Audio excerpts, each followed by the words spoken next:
But I gotta say, and I'm friendly with the ladies on The View, but they didn't say anything about this. Nothing. You know, because it's never been their thing to weigh in on the issues. Did y'all really think we weren't going to talk about Jimmy Kimmel? I mean, have you watched the show over the last 29 seasons? So you know, no one silences us. Whoopi Goldberg and the rest of The View are reportedly freaking out, and honestly, it's kind of funny. Just last week, Bill Maher took a jab at the show, mocking them for being too afraid to bring up Jimmy Kimmel's recent controversy. I'm friendly with the ladies on The View, but they didn't say anything about this week. Nothing. You know, because it's never been their thing to weigh in on the issues. You know, it's just an upbeat party show. That's why they hired people named Joy and Sonny and Whoopi.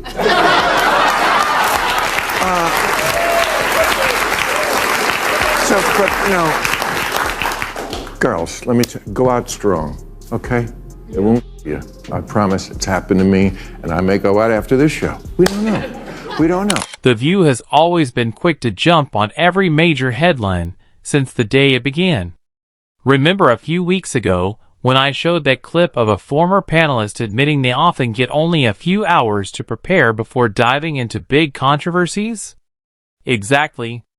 That's why it shocked viewers when, right after Jimmy Kimmel's suspension, The View went on air pretending they didn't know ABC had pulled him. Bill Maher blasted them for being too afraid to risk their comfortable positions by even mentioning Kimmel's name. But here's the twist. The View finally broke their silence, and what they said is absolutely unbelievable. Did y'all really think we weren't going to talk about Jimmy Kimmel? I mean, have you watched the show over the last 29 seasons? So you know, no one silences us.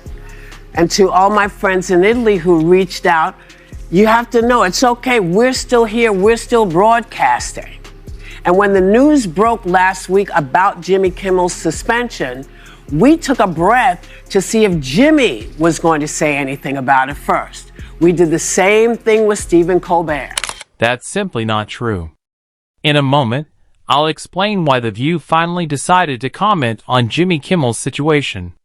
But the claim that they stayed silent to hear Kimmel's side, just like they supposedly did during Colbert's scandal, is pure spin.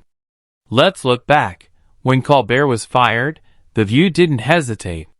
They jumped in instantly with opinions, criticisms, and hot takes. Honestly, since when have Whoopi or her co-hosts ever stayed quiet to avoid controversy? Exactly, never. So Whoopi's explanation doesn't hold up. No need to drag it out. Roll the clip and see how it really went down. Then our show was on tape on Friday. But we are live here today. And we're getting into it now. You cannot like a show. Now, I want to make sure I got this right. To be clear, you cannot like a show and it can go off the air. Someone can say something they shouldn't and get taken off the air, but the government cannot apply pressure to force someone to be silent. Did you notice how unusually cautious Whoopi was while reading that statement? It was almost funny. She looked genuinely nervous, like one wrong word could get her in trouble. Since when has Whoopi Goldberg ever stuck strictly to the teleprompter? Exactly, never. That shaky delivery said it all. And here's the twist. Jimmy Kimmel is already back on ABC after what seems to have been just a brief suspension. The View clearly knew he'd return, which is why they only spoke up once. It was safe. Meanwhile, Bill Maher kept taking shots at them for their hesitation. The FCC says they're going to go after maybe next The View. They got a new show lined up. It's going to be great. It's called Morning Wood with James Wood. Maher didn't hold back, joking that The View could be next after Jimmy's suspension. And honestly, He has a point. They often rush to comment without checking facts, twisting headlines into drama. That's not bold, it's careless. This should remind them that credibility matters, because if they keep this up, Maher's joke might turn into reality. And, Jimmy, look, I don't think what he said was exactly right. I don't. We don't agree on that. He didn't lose his job for it. He said the MAGA crowd was trying to characterize the assassin as anything but one of them, because the 22-year-old kid in jail, his family was MAGA. As if a 22-year-old with a trans girlfriend never rebelled against their family. Credit where it's due. Maher is one of the few voices on the left willing to state the obvious. Jimmy was wrong. Meanwhile, nearly every other comedian bent over backwards to defend Kimmel, insisting there was nothing offensive about his remarks. But was he on the left? I don't know that either. And I hate to do this. I'm tipping the end of the show, which I work so hard on to keep a secret from the rest of the show. But it's too relevant. What I'm talking about at the end, I'm going to have to say now, which is that it is a fool's errand to try to say that these nuts who do these things are any team. Maher cut through the noise, saying plainly that Jimmy went too far but didn't deserve to lose his job. And honestly, he's right on both counts. Kimmel wasn't really fired. It was more of a slap on the wrist, a short suspension made to look serious. In reality, ABC just wanted to save face, pretending to hold him accountable while fully planning his return. Maher called it exactly as it was, and that rare honesty set him apart from everyone else. But, look at what this guy is doing. I mean, Jimmy has every right to be wrong, but look at this guy. He was doing porn video games with furries. He was on a game called Furry Shades of Gay 3.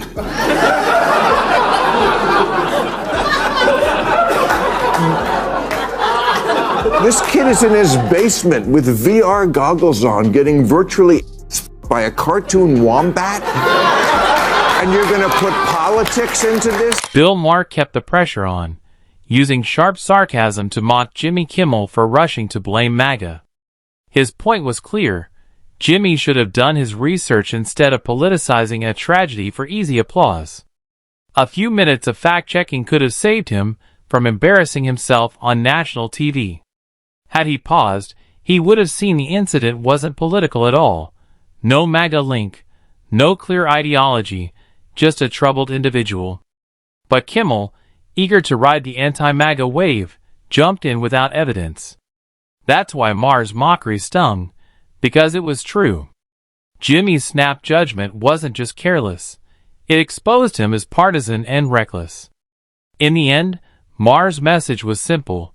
Facts matter more than spin.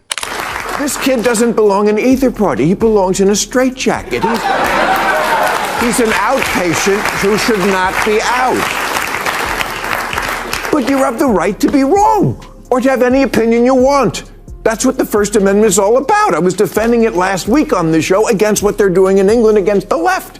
Come on, guys, be fair. Let's break it down. Jimmy Kimmel's removal from late-night TV wasn't really about what he said. It was about money. After his anti-MAGA remarks, Disney, ABC's parent company, saw its stock drop nearly 2%, wiping out around $4 billion in value within hours.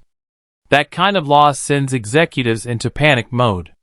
So, Kimmel wasn't suspended over principles, it was pure damage control. When billions are on the line, protecting investors takes priority. His suspension was less about punishment and more about protecting Disney's bottom line. There is no organization. Antifa is a broad designation with no identifiable leader and no observable plan, like the Democrats. So, Jimmy, let me just say, pal, you did a great, funny show for 2 decades. You should be proud of that. If this firing goes for you the way it did for me, you'll get 23 years on a better net. Maher didn't wrap up his monologue without firing shots at the Democratic Party. And honestly, who could blame him? Since their crushing loss in last year's elections, the DNC has become a shadow of its former self. What was once a polished political machine now looks like a circus struggling to stay relevant. There's no strong leader, no clear message, and no real strategy, just noise. Instead of shaping the national conversation, the Democrats seem stuck chasing headlines and clinging to cheap theatrics to keep their base engaged. Maher's criticism hit hard because it was true. The party isn't leading anymore. It's just waiting for someone to step up and give it direction. Disney is letting the so-called comedy show return after a week's suspension. Some broadcasters are refusing to let his show back on air. Nexstar Media Group, which is the largest local TV broadcasting company in the US, announced that its stations will focus on continuing to produce local news and other programming relevant to their respective markets. What good news. Look, the company says, "We made a decision last week to preempt Jimmy Kimmel Live following what ABC referred to as Mr. Kimmel's ill-timed and insensitive comments at a critical time in our national discourse. We stand by that decision, pending assurance that all parties are committed to fostering an environment of respectful, constructive dialogue." Here's where it gets interesting. Some media outlets are hesitant to bring Jimmy Kimmel back, fearing it could hurt their profits. That hesitation spells trouble for ABC, especially if partner networks that air Jimmy Kimmel Live start backing away. When money's at stake, delays like that are dangerous. But beyond the finances, it sends a bigger message. Audiences, and even corporations, are tired of non-stop political grandstanding. What was once seen as safe and profitable now looks risky. Viewers are tuning out, advertisers are wary, and partners don't want to be tied to controversy. This isn't just about one host. It's a sign that the cultural tide is shifting. It also comes after Sinclair, the broadcasting company that makes up America's largest ABC affiliate groups, announced that it would be preempting Jimmy Kimmel Live across ABC affiliate stations and replacing it with news programming. And you know what? They know that the audience has had enough of Jimmy Kimmel. Let's just look back at some of his comedy content. Here he is celebrating when they tried to censor Donald Trump. Trump has been suspended from Twitter, Instagram, Facebook, and even Snapchat. But don't worry, Mr. President, there are still plenty of apps you do have access to. You still have Spotify to drown out the sound of millions of people cheering as you leave. You still have Pet Finder since you're on the outs with Mike Pence. You have Cameo, which will soon be your primary source of income. So what does all this really show? Kimmel's suspension, Maher's takedowns, and the View's week response all point to something bigger than just one TV blunder. It's about money, influence, and a culture reaching its breaking point. Disney acted to protect profits. The View waited until it was safe to speak, and Maher stood out for simply telling the truth. Now, even media partners are backing off, afraid the backlash isn't worth it. The message is clear. Audiences are waking up, and the old, woke, routine isn't selling anymore. That's it for today's video. Don't forget to like, subscribe, and stay tuned for more.